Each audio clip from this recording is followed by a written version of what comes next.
ডিম আর ক্ষীর একসাথে শুনতে অদ্ভুত লাগলেও একবার দেখলে আপনি এটা না বানিয়ে থাকতেই পারবেন না।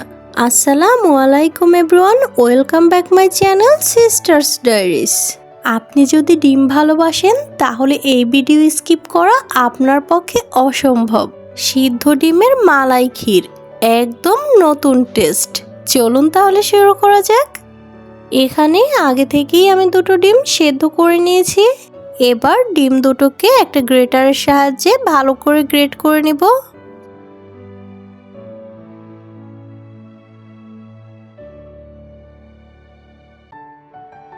এই যে ডিমগুলো কিন্তু একদম মিহি করে গ্রেট করে নেওয়া হয়ে গেছে।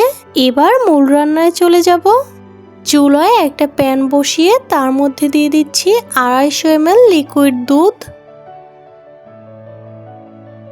এবার দুধটাকে 1-2 মিনিটের মতো একটু জাল করে নিব। দুধে যখন বলক চলে আসবে ওই পর্যায়ে দিয়ে দেব চিনি পরিমাণ মতো। মিষ্টিটা যে যার পছন্দ মতো কমিয়ে বাড়িয়ে নিতে পারেন।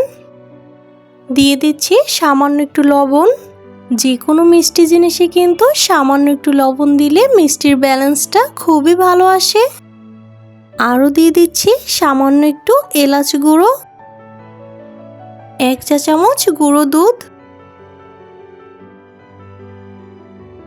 এবার গ্রেট করে রাখা ডিম দিয়ে দিচ্ছি। এখানে অল্প একটু লিকুইড দুধের সাথে 1 চা চামচ কর্নফ্লাওয়ার মিক্সড করে এটা একটা সাইডে রেখে দিব। এবার জাল করে নেওয়া দুধ আর ডিমের মধ্যে 2 টুকরো দারচিনি দিয়ে দিলাম। এই পর্যায়ে এটাকে আরও কিছুক্ষণ একটু জাল করে নেব। এবার অল্প অল্প করে কর্নফ্লাওয়ারটা দিয়ে অনবরত নেড়ে চেড়ে এটাকে মিক্সড করে নিতে হবে। ক্ষীরটা কিন্তু প্রায় হয়ে এসেছে। এ পর্যায়ে কিন্তু অনবরত নাড়তে থাকতে হবে, না হলে কিন্তু ক্ষীরটা লেগে যেতে পারে। এদিকে অপর একটি চুলায় আমি আর একটা কড়াই বসিয়ে নিয়েছি। দিয়ে দিচ্ছি 1 চা চামচ ঘি। ঘিটা গরম হয়ে আসলে দিয়ে দিচ্ছি কিছু কাজু বাদাম কুচি আর কিছু কিশমিশ। এবার এগুলোকে একটু গোল্ডেন ব্রাউন কালার করে ভেজে নিব। এই যে বাদামটা কিন্তু গোল্ডেন ব্রাউন কালার করে ভেজে নেওয়া হয়ে গেছে। এ পর্যায়ে এটাকে নামিয়ে ক্ষীরের মধ্যে দিয়ে দেব।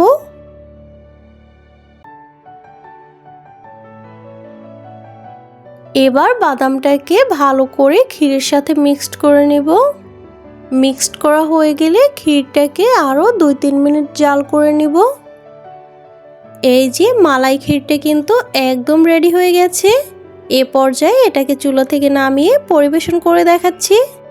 ঈদের দিন সকাল হোক কিংবা ঘরোয়া কোনো আয়োজন, সাথে যদি থাকে এরকম মজাদার একটি ডেজার্ট, তাহলে কিন্তু খুশিটা আরও দ্বিগুণ বেড়ে যাবে। উপর থেকে আরও কিছু কাজু বাদাম আর কিশমিশ ছড়িয়ে পরিবেশন করে নিলাম মজাদার এই সিদ্ধ ডিমের মালাই ক্ষীরটি। কেমন লেগেছে আজকের এই সিদ্ধ ডিমের মালাই ক্ষীরটি কমেন্ট করে জানাতে কিন্তু একদমই ভুলবেন না। আর এরকম মজার আরও রেসিপি পেতে চ্যানেলটি সাবস্ক্রাইব করে সাথেই থাকবেন। আজকের মতো এ পর্যন্ত, আল্লাহ হাফেজ।